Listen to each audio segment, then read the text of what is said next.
I am so happy that all of you are here with us this evening. We expect a few people to log on as we continue to go here. But I want to thank you so much for joining us. I'm Deb Shames. I'm an independent educational consultant based in Bergen County, New Jersey, and I'm the owner of Personal Best College Coaching. I work with students all over New Jersey, as well as New York City, Rockland County, Westchester. I'm happy to see a bunch of my families signed on for tonight, so that's great. And I'm excited about the other families that have joined us as well. And I'm here with Jenna Shulman, who's another IEC in Northern New Jersey. She'll introduce herself more fully in a couple of minutes. And we decided that during these particularly challenging times, that it's really important for us to share as much information as we possibly can as students are getting ready to head off to college and dealing with the transitions that await. And there are a lot of different transitions that you guys will be facing all at once, leaving home, being in a pandemic, adjusting to new family, to being without your family 24/7 locally, and being with new people and dealing with new classes and all this free time that you have on your hands that we're going to address tonight with Scott. So, but the reality of it is that the speakers that we've lined up both tonight and next Tuesday really are going to help you think about and hopefully develop some skills and insights into how to navigate high school as well, because we definitely have some underclassmen on the call tonight too. So we encourage you to ask any questions that you have in the chat box. We will be monitoring that, and we will, after each speaker is finished, we will jump in and ask any of the questions before they go off. And if you have general questions that don't specifically pertain to what the speakers are talking about, Jenna and I are happy to hang around for a bit at the end and try to answer any of those questions as well. So I'm now going to turn it over to Jenna to introduce herself and get us going. Hi everyone, I'm Jenna Shulman. I am also an independent educational consultant in New Jersey. I just call it a fancy title for a college coach or college counselor. I'm in North Jersey, although Deb will tell you I'm in Central Jersey since she's really at the top. But also, like Deb, I work with students from all over the country, and even I've done international students and worked with international students. So it's great to see that we have people from all over the country today as well to give a nice perspective of different questions and different viewpoints, and COVID's happening differently in different parts of the country. And so, yeah, together, I always say I really work with students, and I'm happy to see my students on here from beginning to end, right up to the time where they actually head off to college. And this is proof. I'm doing a webinar for them right now. So it's really great to be supportive of our students. And we felt like, because things are virtual, let's give everybody some webinars and let's take advantage of this virtual time that we have. So we brought on, as Deb mentioned, 2 experts to talk to you about different topics heading off to college. And we have the same thing next week as well, with 2 different experts in the fields, or sorry, 1 expert and a student panel. And so I would love to monitor questions along with Deb. So if you guys have any as we're starting and as the panelists are presenting, definitely send them our way. And I hope to not interrupt our panelists, but we can definitely get to them at the end. So I'm going to first present Miriam Bakal. She is an attorney in Bergen County, New Jersey. And she is going to talk all about legal documents that every parent should know and every student needs. So I am going to unmute her. I'm going to have her start her video. I know her daughter was helping her generously before. So there we go. Awesome. Hi, Miriam. Hi, thank you so much, Jenna and Deb. I'm just going to share my screen right now, and let's hope that this works. I'm glad to speak with everyone tonight. The title of my presentation is Protecting Your Child as They Go Off to College, Key Documents Every Parent Should Know About.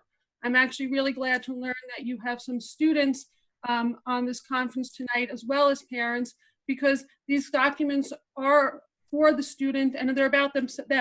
So we'll get to talk to the students as well tonight. It's fantastic. Just a little bit about myself. I am actually the mother of 3 children, 2 of whom will hopefully be returning to their university at the end of next month. I currently practice in Bergen County, but I also practice in New York and throughout New Jersey. My areas of practice are estate planning, trust and estates, and education law, and it's my job to help clients in all ages plan and protect themselves and their families. What I'm sharing tonight is information that I've shared with friends as our kids have gotten older, and things that they need to know. And one of my friends who actually did these documents last year just texted me and said, "I'm glad you're sharing the information. It was the best thing I ever did. Helps me sleep at night."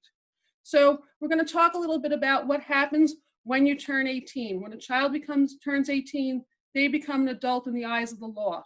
They can now vote in New Jersey. They can upgrade their license to drive after 11 p.m. and they can sign legally binding contracts. They are recognized as a full adult on their own. Unfortunately, as a parent, that means that you lose the ability to do things you've always done for them, such as banking or getting the results of their medical tests. You also lose the ability to make healthcare decisions for them.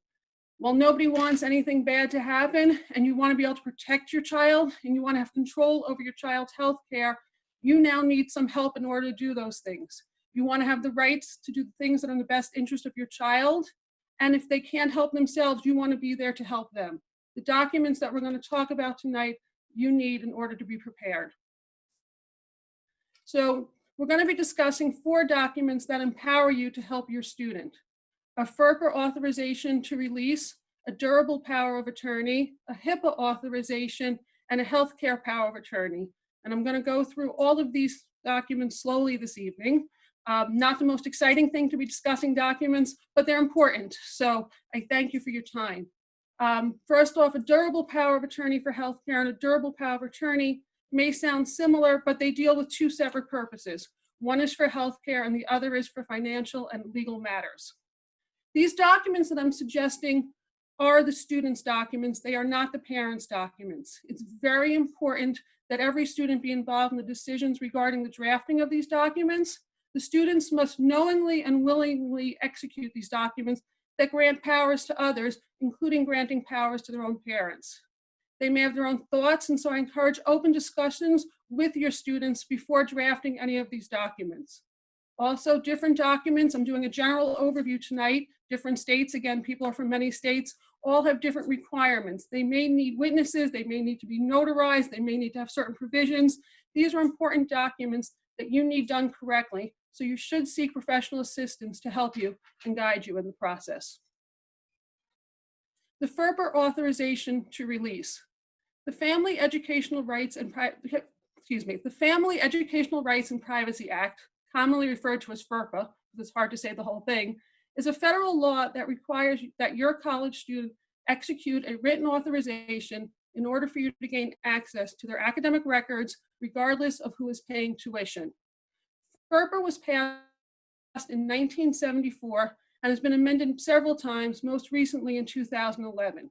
FERPA was originally intended to protect students' privacy by limiting disclosure of information in academic records. For any educational institution that receives federal funds from the Department of Education, FERPA requires that they keep academic records private and grant access to educational records to students 18 or older. It prevents educational institutions from disclosure of personally identifiable information without the written consent of the student. So on the one hand, FERPA gives your 18-year-old these rights and protections that their information won't be disclosed, but at the same time, that protection from disclosure includes disclosure to a parent of their child's academic, health, and disciplinary records kept by the institution. So what is included within a student's education records? Some type of information that will not be released to a parent without written consent of the student includes grades, registration status, courses taken, class schedule, academic status, medical records, disciplinary records, and financial records. The FERPA authorization to release is usually a form found on the college's website or obtained through their financial aid registrar's office. I've shown here on the screen an example of the form from Syracuse University. So if you look at the form, for example, at Syracuse University, this is the Office of the Registrar's forms. They have a separate form from the Office of Financial Aid and the medical records as well. So you have to go to the individual school that you're attending and see what their form says and how many forms the school has.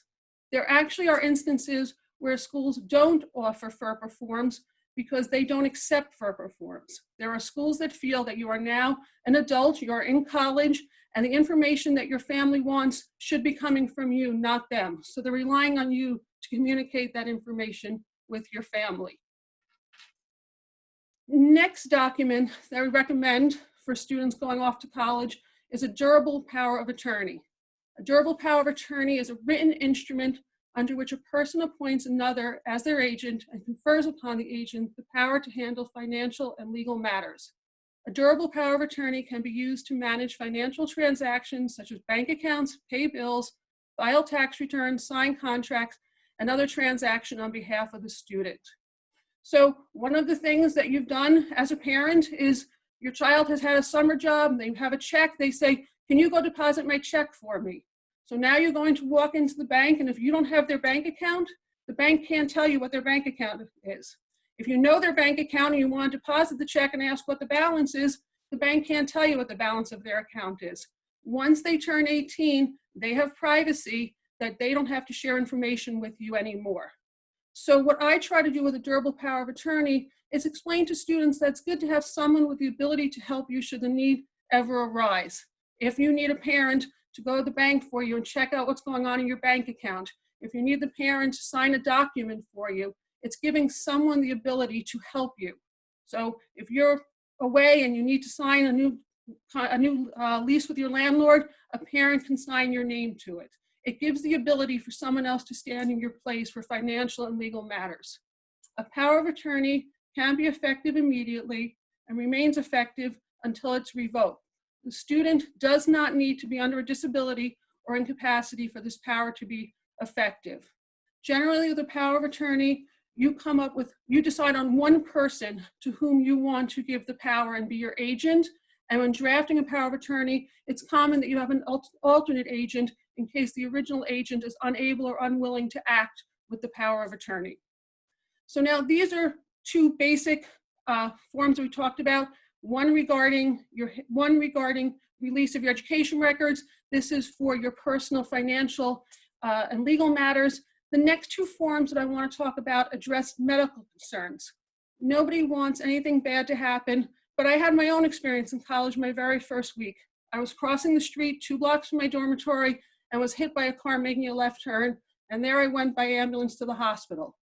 Last year, my daughter was on a trip to Florida with her school, and she ended up in the emergency room having an allergic reaction to dinner. She's never lost consciousness, but it was the first time she had to use her EpiPen. Luckily, because we prepared these documents, we were prepared for the emergency. So the first document is a HIPAA authorization to release information.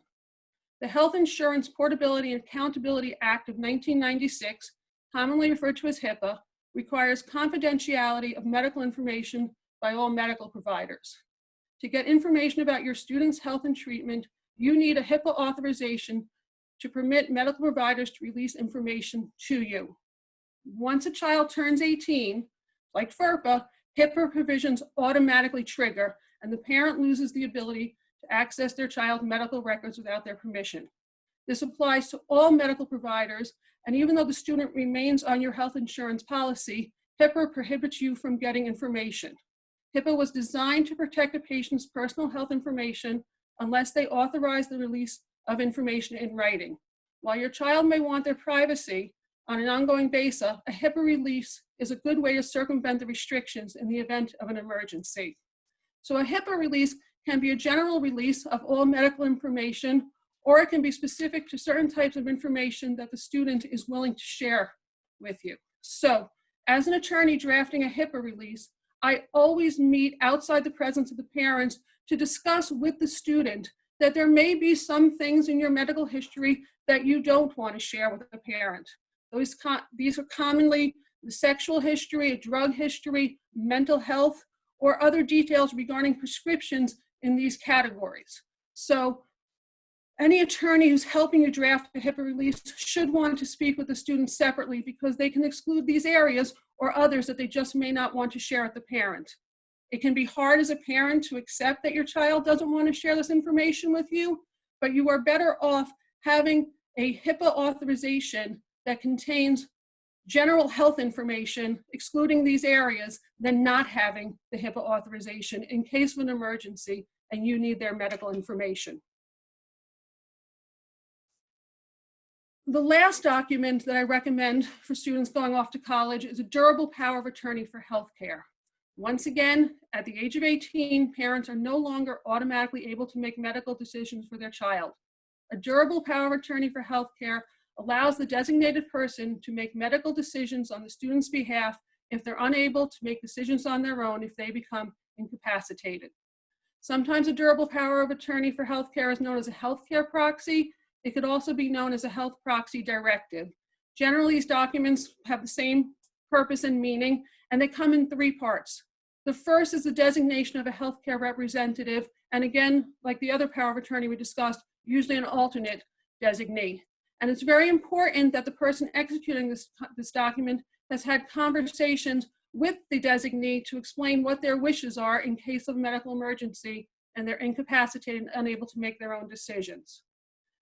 The second part of a durable power of attorney for healthcare are specific directions regarding life support and other extreme measures, whether or not one wants the use of drugs, painkillers, antibiotics, whether one wants surgery, whether any religious considerations to take into account in medical treatment, and lastly, life support, whether or not the person who's drafting the principle of this power of attorney for healthcare wants to be put on life support, wants to be put on a ventilator.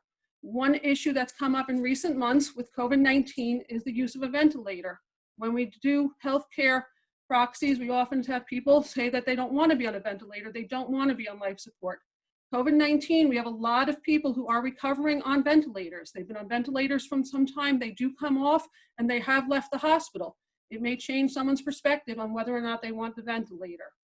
The third part of the document is another HIPAA release, so that there's no question that the person who has been designated the healthcare representative can get any and all information from the hospital or wherever else is treating the patient. Generally, they're incapacitated, so they'd still be in a hospital. It's really important that you have these documents in place. My daughter did not lose consciousness last year when she was rushed to the hospital, but had she, we would have had this document ready to send down. It's already scanned, it's already on my computer, and it's ready to be sent down at a moment's notice. Otherwise, you don't have the right to make your child's healthcare decisions. The hospital that is treating them is going to be making the decisions for them. A lot of planning and communication. Your student is the one who has to understand and execute these documents, but they need your guidance. I'm talking about these documents tonight. I'm sure that you all have questions about them because you may or may not have heard them before. You may not understand how they operate. There's a lot of details that can be discussed if you reach out to a professional to help you with their drafting. And the students need to understand that what you're doing is creating an emergency plan for them in case they have an issue with their financial or legal or medical. When they're real little, we used to run around the house and have our fire drills with them and plan on where'd they go, and they'd go across the street and where we'd all meet up. And this is kind of the same thing. It's an emergency plan. So they know that the person you designate is keeping the originals at home with them, that the student has copies of these documents at school with them, and the student should check to see if the school will allow them to file these documents within their medical records. So if something should happen, they'll know who to contact. When I got hit by the car, the campus police called the medical department to see what the information was in my medical files before they sent me down to the hospital to be checked out. Just some other things I wanted to raise just while I have your attention for a few minutes, and I'm sorry, that from the viewpoint of an attorney, things to consider as your student goes off to college. Do check your healthcare insurance policy to ensure that your student has coverage if they are going out of state or going out of the country. Healthcare insurance can differ what they offer out of state. Check your homeowner's insurance policy to see if you have coverage for your child's belongings in the dorm versus off campus, whether or not you need to get them a separate renter's insurance policy for their things. You can also check your car insurance to see if they are going far enough away. You might actually be able to save some money on your car insurance policy. Now is also a good time to review your own estate planning. When a child turns 18 and there's a guardian in place, the guardian is there to protect them as well as financially protect them. At 18, they inherit outright unless you've made other arrangements in your own estate planning. So now is the time to ask yourself whether you have planned properly for your adult child. I thank you for your time tonight. My contact information is on the screen. If anybody has any questions, I would be happy to answer them. Okay, Miriam, let me put back on video. Hopefully that will work, yeah. Okay, so we had a couple of questions. One was, does a parent need to carry these documents around in the event they need to use one, or are they filed with different institutions and businesses? Okay, so different documents are used in different ways. So let's start with the power of attorney is a document. The original is kept with the person who has is the agent, and the agent would take that document with them where they are going and they want to use it. So for example, if I'm going into a bank and I want to use my power of attorney, I would take it into the bank with me. If I'm signing a document on behalf of someone else and using my power of attorney, I would enclose a copy of the power of attorney with the lease. So the original would stay with the agent and taken used as you need it. So I would bring a copy to the bank as well as the original. Sometimes you bring the original to the bank, they'll take a copy. If you don't bring one, I attach a copy when I sign a document using power of attorney. The other documents such as the HIPAA release, it's a good idea to have that HIPAA release in the doctor's files for whoever your child may see regularly. So if your child has a generalist or if your child has a specialist, you can give them a copy of the HIPAA release and they will put that in the file. Same thing can be done with a health power of attorney. The power of attorney for healthcare, a copy of that can be put into their medical files with their generalist. Again, something that I keep electronically so that I can get access to it. It can be uploaded to a cloud and you can have it that way to use it as you need it. Okay. Second question. How do parents get those done if they go to college in a different state? Does it cross state lines if I'm in New Jersey and my child goes to school in Michigan? Okay. So different states do have different requirements for these documents.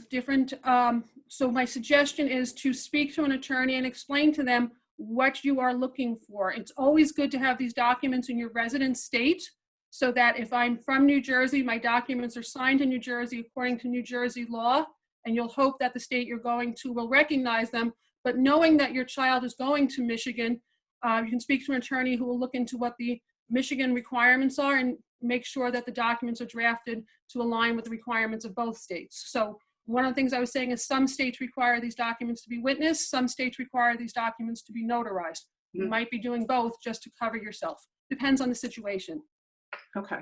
And one point I wanted to bring up, you mentioned the health insurance, that everybody should check and see if your health insurance will cover it, whether you're going out of state or whatnot.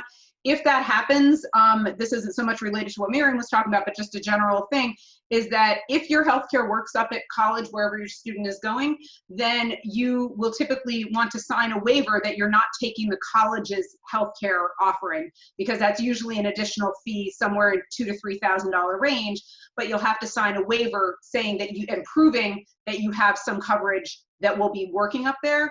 Additionally, like I know that my middle daughter goes to Cornell, and she, even though we waived the healthcare, in order to access healthcare services on campus, there's a student fee that she can have that she pays, or that we pay, where, you know, it's a few $100s, and then there's a $10 copayment if she needs to go to healthcare services for anything. So just keep that in mind, that, you know, what those different costs are, because they usually don't talk about those. I see another question came up. Can we still get these documents done before they leave for college in August? Absolutely. These documents can get done. They don't, they require a conversation. Generally, you'll speak with a professional who will ask you some questions and do a drafting. When I do a draft, I always make sure that the student as well as the parents have reviewed the document. And I explain to the parents, again, with the release of medical information, this is what your child is willing to release to you. Please don't push on this point. It's more important that you've had this conversation and you understand the limitations that they're putting in place. They absolutely can get done, but you should reach out if you want them done before your child goes in about a month. Okay, that is all the questions that have been posted so far. Yeah, thank you, Miriam. Thank you Miriam. That was super informative. Awesome. So I know that might have been a little bit boring for some of the students, but very, very important, especially for the parents. So the next presentation is a little bit more student centric, since students are the ones that are going to college and hopefully thriving at college. It's something though that the parents could probably get benefit from, because I feel like anyone can get benefit from executive functioning skills. So I have become very friendly with Scott, who is the owner, Scott Lutostanski. I promise that I wouldn't mispronounce that, even though it's a very easy last name. He is the executive director of State Street Education in Madison, Wisconsin, home of the University of Wisconsin. And he has a whole business where he helps kids that are in college, helps them with their executive functioning skills so they can better study, be better organized, be better prepared to succeed in the real world, which is the ultimate goal of college. But again, everyone can use this, no matter how old you are, no matter what stage you are in the college process, and even parents we could all use some organization in our life. So I will turn this over to Scott, who will talk about, I think he has the 6 pillars of executive functioning, if I was not mistaken. Hi, Scott. Hey, 6, or yeah, we'll see how many we can get through. I'm going to be pretty conscious of everyone's time, so I'll try to move quickly. I'm going to talk really quickly. And hopefully your wife doesn't go into labor in the middle of this. Right, yeah, my wife is 39 weeks pregnant, so let's hope I can get through this. That would be interesting. Thank you for the introduction, and thanks, Miriam. That was, I literally knew none of that, so that was really helpful for me and informative. So my name, like Jenna said, I'm Scott Lutostanski. I am the executive director of State Street Education in Madison, Wisconsin. I'll give a brief little bio on myself. I'm a former special education teacher. I taught in Chicago public schools for 7 years. I'm also a former therapist, and so I did a lot of individual and group therapy. The practice that I worked at in the Chicago area, we specialized in working with gifted and talented students, twice exceptional students. And so that's sort of how I got into this academic coaching, executive coaching, study skills world. Is it really is a hybrid of the two kind of experiences that I had in both of those professional senses. And so we work virtually with students around the country, high school and college students, to help them become more effective learners, to help them develop and improve their executive function skills, to help them become more independent and successful, right? So today, I'm going to talk through a few things. I want to go through, I know I'm talking to both students and parents, so I'm going to try to kind of cater to both. But I really want to talk about the differences between high school and college, because I know most of the students here are making that transition. As well as, I set a low bar for myself. The bar is usually, I hope everyone gets one thing out of tonight and is able to just take that one thing and make it their own, or use it in their daily life or their weekly life. And so that's usually my goal. Is I really hope everyone gets one thing out of this that they're like, yeah, that's what I need, or that's something that's going to work for me. I like to talk about the skills, and I like to talk about them in this format. The problems that can happen, I'll name a skill and I'll say, here's the problems that can happen. And then here's kind of what you want to focus on when you're in college. And honestly, these things will apply to high school students as well.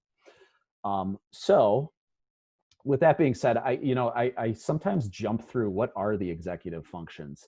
I'll briefly just talk about it, but the executive functions are a set of functions. They're a set of skills, neurological skills that they live in the frontal lobe, and they help us do things like make decisions, regulate our emotions, work towards goals, so goal-directed behavior, and they help us carry these things out and execute them, essentially. And so they're things like organization, time management, planning. I'm going to talk about a lot of these today: working memory and processing information, studying.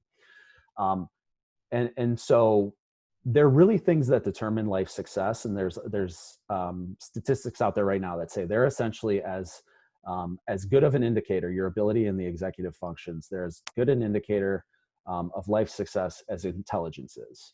And I think sort of the lens that we sometimes look at the world through, we put a lot of emphasis on intelligence. We're not wrong in doing that. but we really do need to look at both of these things. And so that being said, let's jump into what's going to be different between high school and college, and let's look at it through the lens of the demand that's going to be put on the executive functions and the way in which students need to kind of carry out their tasks and execute things on a daily and weekly basis. And I should have apologized right off the top, but when I do these webinars, I take giant awkward sips of water because my voice gets really dry. So I apologize to everyone. You're going to get a few of these. And I never know how much sound is being picked up on the mic, so I don't know if you're hearing like a loud gulp. So what is different? In short, most things, pretty much everything. But really the key thing to focus on is the independence and the structure. And so a lot of the organic structures are being ripped away. And when I say organic, I mean teacher hands you an assignment and says, bring this back tomorrow. It's due tomorrow, but that's not really going to happen. Parents interacting with students at home, even if it's a simple question like, hey, how was your day? Hey, what happened at school today? Hey, what do you got coming up? Those small interactions in most cases are gone. Students are running the show.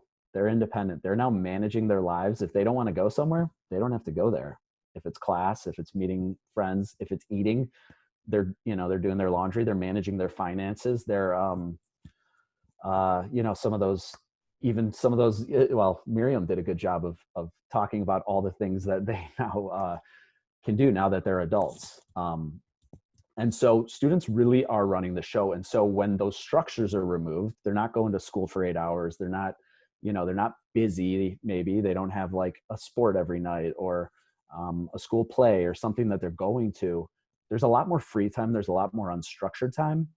And obviously the way that the college courses are going to work is that much, much, much more learning is going to take place outside of the classroom.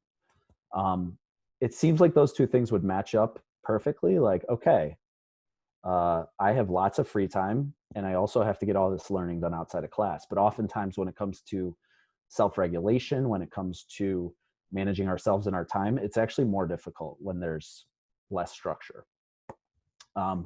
And so it puts a lot more demand on students' executive functions. They have to be able to access these skills and use them in their everyday life. So I'm going to keep looking down and managing my time here. I'm going to start with the most important thing. I usually talk about 8, 9, 10 different things, but because of time, I'm going to talk fast and I'm going to prioritize. So the most important thing, and I'm going to constantly reference students that we've worked with over the years. The most important thing is time management and planning. So what are the problems that come with that when students aren't able to manage their time? They're not able to plan effectively. All the typical stuff. They lose, the number one issue we see and that tanks students' grades is that they lose track of assignments. They miss submissions. They're getting zeros on work. That's the easiest way to really have a bad semester. And we have a lot, we see students that usually they come to us after their first semester of college, but they can't keep track of deadlines, projects, assignments. What else would happen? Students that are cramming at the last second, completely stressed out, quality drops. Maybe they're studying for a test. Maybe they're writing a paper. The quality drops, the grades drop. They're not in a good headspace. They're struggling emotionally or just really anxious about it all. Pulling all-nighters, those types of things. And really not learning effectively and not getting done what they need to get done. So those are the most common issues we see. And we work with a lot of students where so much of the work is focused around how are you not only planning and managing your time, but then regulating yourself so that you're able to follow through and take care of the things. So I'm going to jump around and hit a few key points. The first is, what is the tool that I need to use to do this? And this is an easy answer. You don't have to go too far outside the box. Google's great. Google Calendar. It's that simple. The people at Google are very smart and put a lot of research and money into how do we create the best tool. And it is the best visual, the best functionality. And so, for example, we work with students and usually they'll come in maybe the first week of college, maybe even a week before school starts, but they still have access to their courses. and we go through the entire semester, all their syllabus, all their class websites, everything they got going on. And we want to map out what are all these assignments? What are all these submissions? We want to add alarms and notifications to them just in case. We want to have students be able to have that visual and always have access to it so that they A, analyze their semester, but B, don't have to rely on like checking 7 different class websites or 4 websites or emails and this and that. Like they have a centralized place where all their information is. So they'll have their class schedule and all the deadlines, assignments, everything. Now, the important thing with that, when I work with high school students, I call it vision. I say students need to plan ahead. They need to plan away their stress. They need to get started early, and they always need to be looking ahead. So when you're a high school student, I recommend you have vision. You have 2-week vision. That means you know everything coming up for the next 2 weeks. Tests, assignments, the whole thing. When you're in college, you need to have 4-week vision. You really need to be looking ahead at least 4 weeks at a time. Because every year I work with students who are, they tell me how their first semester went, and they're always shocked when midterms are starting up in the beginning of October, and they can't believe they popped up so fast. And, or they're not looking ahead when they have a midterm on Thursday and a paper due Monday and another midterm Tuesday. And it's just this really like boom, boom, boom. They have to start studying weeks in advance to properly prepare for this sort of like quick sequence of events. So the planning, really important. The vision, really important. We're managing our time. And then that other piece to kind of go back to the differences between high school and college is the unstructured time. And this is really where students can separate themselves is, am I effectively planning and using my unstructured time? And I just like to call it library time. And I'll talk about setting goals in a second, but even setting goals of, okay, how many hours a week am I effectively using my unstructured time? How many hours a week am I getting to the library, let's say? And setting clear tasks with that unstructured time. So not just, oh, I need to go to the library and do history. It's no, I need to go to the library and here are the specific tasks I need to do for history. The end goal with all the planning and all the time management is not only to regulate yourself, but to hopefully get your semester, this will change semester to semester, but to get a specific semester down to a pretty weekly routine. Where, Wednesdays, I end class at 2 on Wednesdays, and then I go to the library for 3 hours and I know what I'm working on, and I'm working on this class's notes, and I'm reviewing the slides in this class, and I'm writing my pre-lab for chemistry. And really starting to create a structure and a routine that just becomes pretty repetitive. And so when you're managing your time effectively and have a weekly structure, you're ready for, okay, now I got a couple midterms coming up. I need to adapt, and I need to add in more time or shuffle things around or prioritize things in a different way. But you really want to get to that set structure where you can be successful, where you're checking the boxes of what you need to be doing with your unstructured time and outside of class. I'm going to stop there on time management. I think I talked fast enough and got enough in.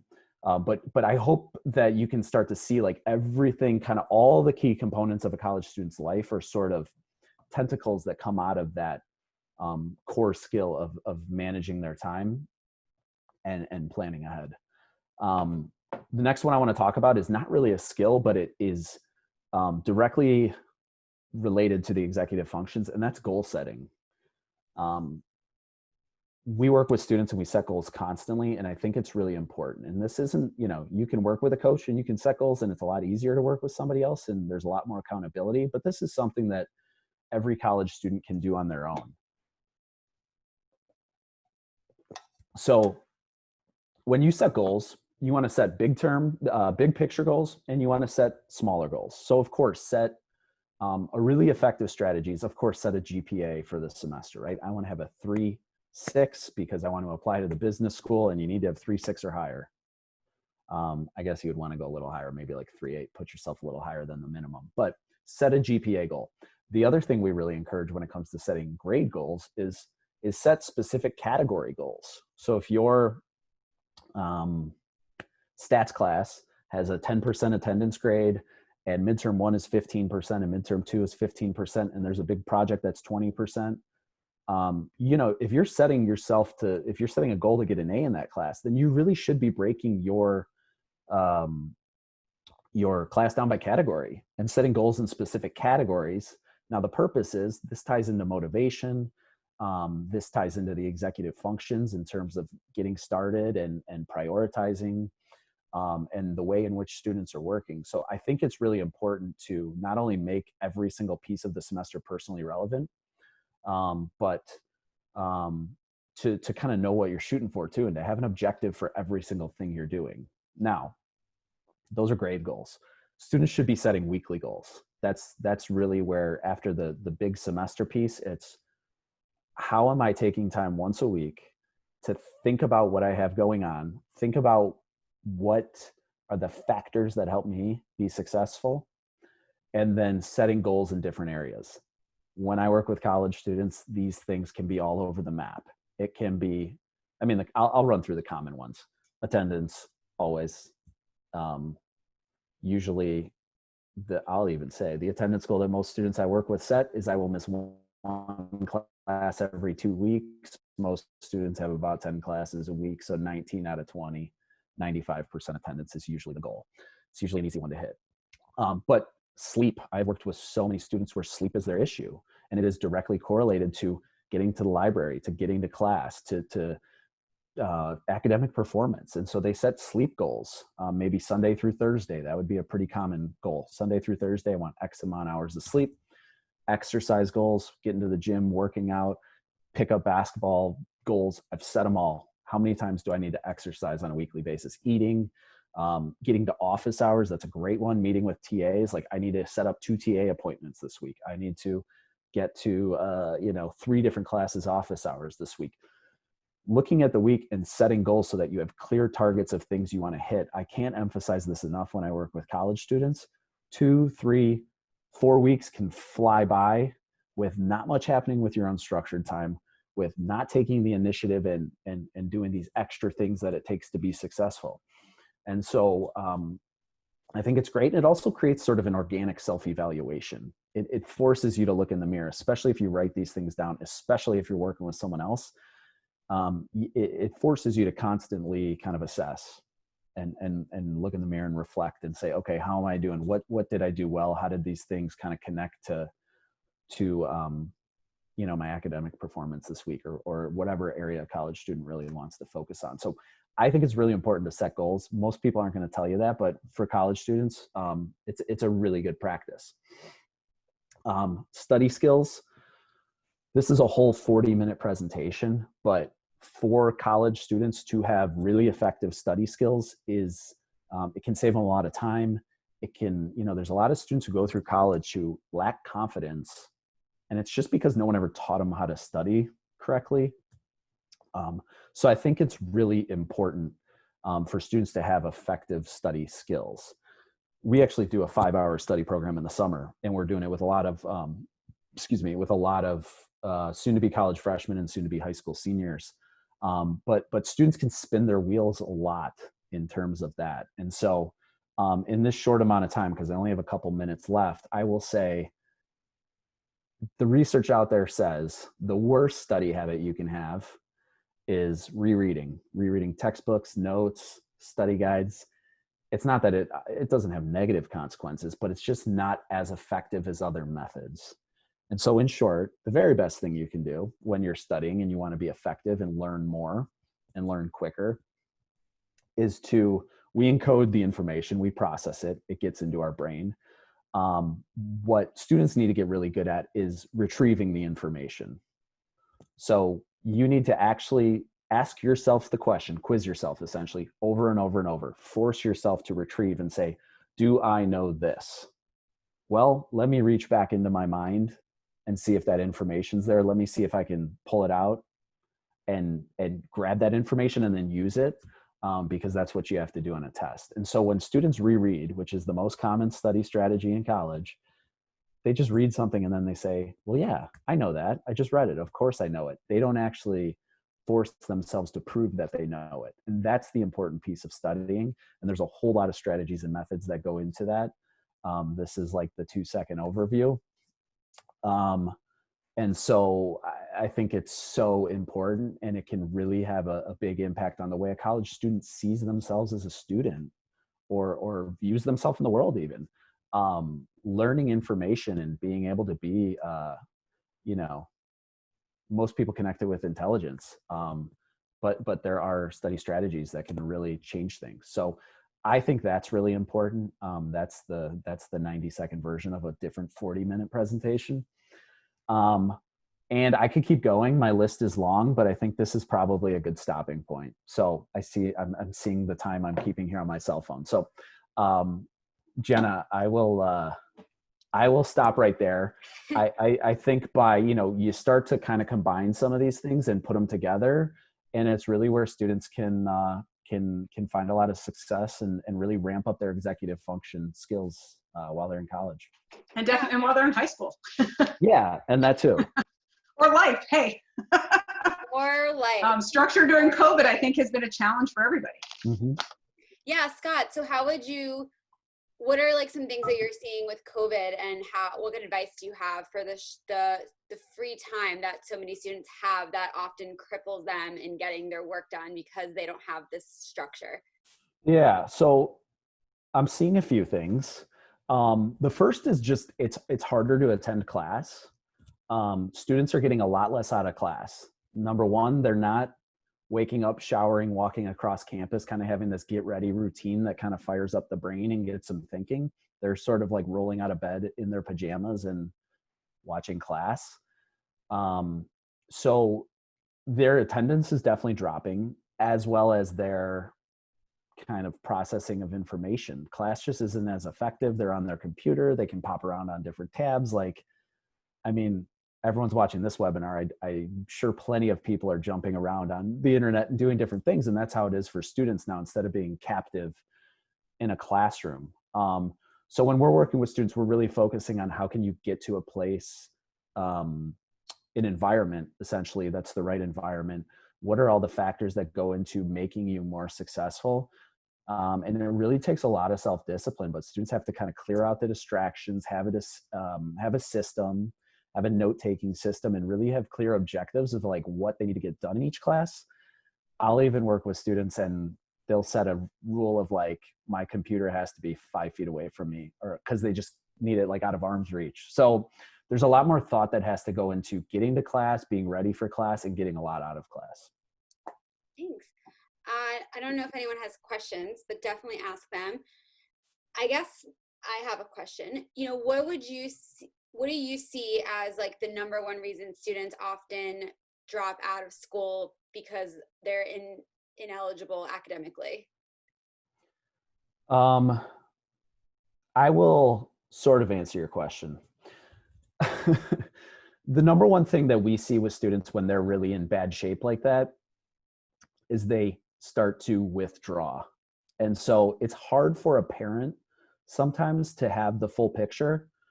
When you're in New Jersey and your kid goes to school in Chicago, like that's hard. You're not there. Every kid and parent are going to communicate different amounts. But I always tell parents there's sometimes warning signs that are obviously like specific kid to kid, but when they just start to, what happens in real life is they're withdrawing from class, their attendance drops, they're not doing work. I call it a disappearing act. Their anxiety, usually a lot of times anxiety is involved, and there's a lot of anxiety. And so with their parents, they usually start communicating less. Text messages become one word. They're not sharing information, or they're not calling like they used to. Those are usually the first things that we'll look at, because then the clear situation is students are stuck in their dorm room. And I use the words inactive, immobile. It's really important for students, especially as freshmen, to like engage in activities and be active and be mobile and kind of find avenues to force themselves to get going, because from a holistic approach, those things are going to help them academically too. Great. So we now have questions. So it only takes I have to spark the discussion. Questions come. Do you have any recommendations for the best times to start and end the day in college? Ooh, I would say it's kid specific. I think it's really important for kids to have self-awareness of when are they most effective? And it's even more relevant for those kids who have like ADHD, for instance. So I have worked with students who wake up at 5 a.m. and get all their work done before their 9 a.m. class, and then go to class and do nothing at night. And I've worked with students who get so much work done between 8 p.m. and 2 a.m. And so I think the class schedule is the same way. It's kind of like, play to your advantage and when you feel like you're most effective during the day. And sometimes that's around medication too, since, certainly there's students who take medication. Do you have a good resource to get more details or a list on executive function topics we should review with our student? Usually my recommendations are books. So I would recommend the book No Mind Left Behind. That's a good one. If there's parents out there who have students with processing speed issues, which often impact executive functions, Bright Kids Who Can't Keep Up is a great book. But yeah, No Mind Left Behind is kind of like my go-to. I always say it'll walk you right through all the functions. And so just pick and choose the chapters you want to read. You don't have to read the whole book. Okay. And then you can kind of focus on a specific chapter with your student. Sorry, Jenna. No, you can talk. I have a couple of questions too. So what recommendations would you have for, the kid who's really been the straight A student throughout high school and suddenly gets to college and it's really hard and they have no idea how to study because they haven't necessarily had to study super hard, and and maybe they're afraid to ask for help because they think that I'm supposed to know it, I'm supposed to get it, like I got into this great school and only the dummies would go to need extra help from anybody. Yeah, that is a doozy, because you kind of layered it on me. You made it difficult. No, I mean, because the kid that's a lot of students. They just kind of like, a lot of parents describe them as like, they do the bare minimum, they get by, they get, and they're really smart and they get A's and maybe some B's and then they get to college and it's hard. My first response would be always look at campus resources. There's usually some really easy short-term resources around. Most campuses have executive function, some sort of program or someone you can be with. Usually it's an upperclassman. It's like a junior or a senior, but they'll help you and walk you through a few things. So, but then you added that extra layer of they don't like to ask for help. I think it's really important for freshmen to engage in social groups. Sometimes parents look at me like I'm crazy when I say, I have seen nothing but benefits of being in a fraternity or sorority. And that's not the only example, but when students are able to connect with others, it almost has to be like forced interaction. They become less likely to bottle those things up. And just, even if they have to tell somebody, and this goes back to the last question of like the withdrawal. The withdrawal comes from students bottling things up. And so the goal is always to get students to share whatever they're bottling up with someone else, just to like release it and be able to address it. And so it is a tricky situation, what you just described. My mind always goes to like, oh, well, I'm their coach, so I know what to do. I'll do. But when there's no coach in the picture, that I really encourage like communication, forced socialization, groups that involve studying. That's my number one intervention for students when they struggle to initiate and get going and do the steps they need to do, is incorporate other people, set up study groups, go to your TAs, go to your office hours, like set up these things. And so, I'm trying to answer your question, but that is a tricky one. That's a it's hard. Right. And are there, can parents find executive functioning coaches on campuses, or, do various coaches, you or anybody else, work remotely with college students? Oh yeah, we work solely remotely. The only students we see in person are UW-Madison because they're here in town. So all my students they live all over the place.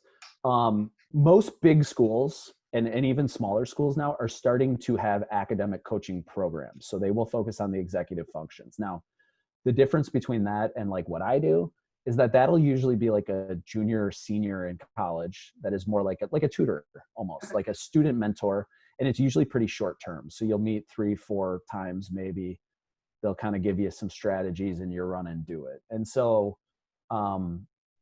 if a student's needs were more than that, and there was more consistency and ongoing support that was needed, then I would say, yeah, you can, we work virtually. There's definitely other people who work virtually, and you would want to look to find something like that to support your kid in the appropriate way. Yeah, it's definitely a growing field though. There's not that many executive functioning coaches. It's kind of this fairly new term because it, doesn't have necessarily a label. Like anyone of any academic level could benefit from it. You don't have to have like a label attached to it that you have a 504, you have an IEP. I mean, it really runs the gamut of students that need help. So, Yep. Do you have any more questions, Deb? Nope, there aren't any more in the chat box. If anyone I else have has one any last questions. question and then we'll conclude. What are some of your favorite apps for organization? Good question. Well, so I'm going to have some boring answers because I've given like presentations at all these conferences about apps and executive functions. And then it just always comes back to Google. So Google Calendar is literally the best. Like they pour and pour and pour so much energy and research into it. It's perfect. One that people usually ignore, which I think is great for high school students, is Google Keep. And it's like a Post-it checklist type app. It's really great for high school families that are frustrated because the kid can put their to-do list on the app and then they don't have to have a toxic interaction with their parents about what do you have for homework, what's missing, whatever the questions that are pretty normal questions from a parent that just explode in their household. So Keep is great for like transparency and really like eliminating communication and just being like, here's how we communicate. The best focus app, and I use this sometimes, but I have so many students that use it. Being focused while working is really tough. And so it's called Forest. I think it's like $1, but it's the Pomodoro technique. It's time on and time off. It locks your phone, and you like, if you work for like 15 minutes, you like grow a little cartoon tree on your phone, and it is like weirdly super motivating. You're like, I need that tree, and you get like points and stuff, but it's really good because it locks the phone and you can connect with other people if friends have it. And so it's just a really good way to get students on task and time themselves and all the things that go with it. That is good. So it'll tell you when you're on like Instagram for too long and everything. If you like, it locks your phone, and then if you click out of it, it like your tree that you're growing in like the 15 minutes, let's say, it like dies, and then it keeps really good stats and data of how on task you are and how you've done historically. How many How trees? much do you hate TikTok, Scott? I like don't even know what TikTok is, so I feel like it's very fun. It's very time consuming. I mean, you could get on it and just be sucked in for 2 to 3 hours. So I feel like it's another thing now that we have to steer students away from because it's a time suck. So just warn everyone about that. What are the best ways to quiz yourself when studying? Okay, I can expand on studying. I'll try to do it in like 45 seconds. Well, there's no best way. I would say the best way is multiple ways.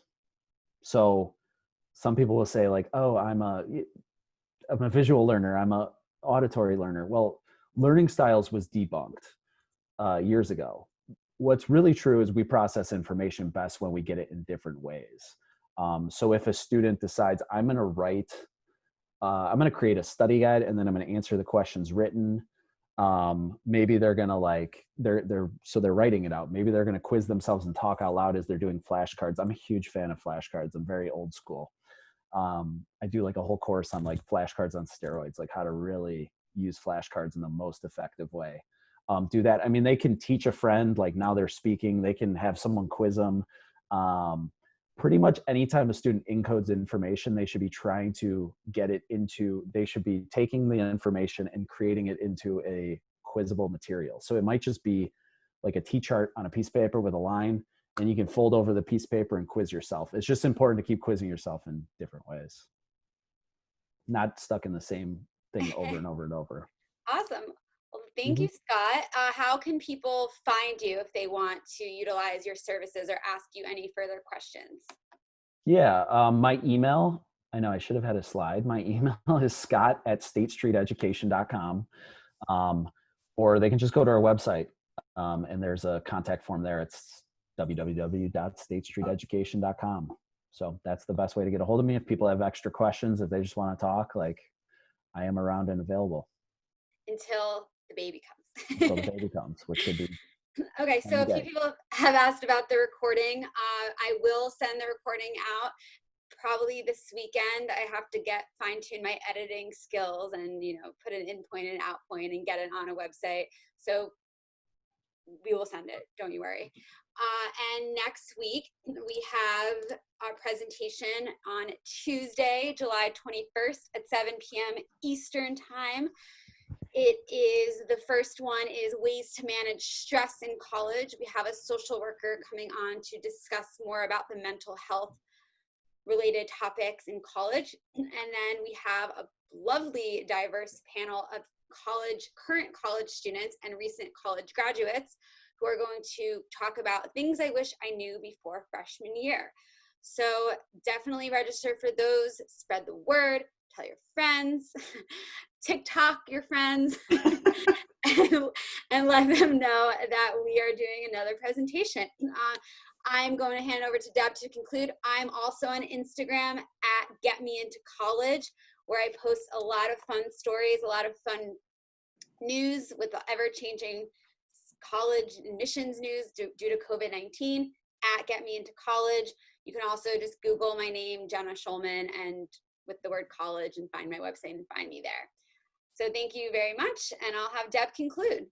Okay, I am also less tech savvy, but we do have Instagram and Facebook page and Twitter, personal best CC, I guess .com, and you can find us there. So yeah, next week we are going to have their students are going to talk about what they wish they knew before freshman year, how they navigated the transition to college and got involved, how things ended up being exactly the same or very different from what they expected, and how that all worked out. We have a recent 2020 grad from Franklin and Marshall College, a current student at Tulane, a student at the University of Maryland who started in the Freshman Connection program, a student who's at Columbia University, and a student who started out at Elon University and transferred to the University of Miami and has one more semester because he added a double major once he transferred there. So, so that should be super interesting. If Jenna or I can be of any help, please let us know. If Miriam or Scott can be of help, you have their contact information. Thank you guys so much again for spending your evenings, sharing your wealth of information with all of the over 200 people who signed up for this webinar, and we appreciate it. Thank you for inviting us. Thank you. Our pleasure. Thank you. Have a great night, everybody. Take care. Bye-bye.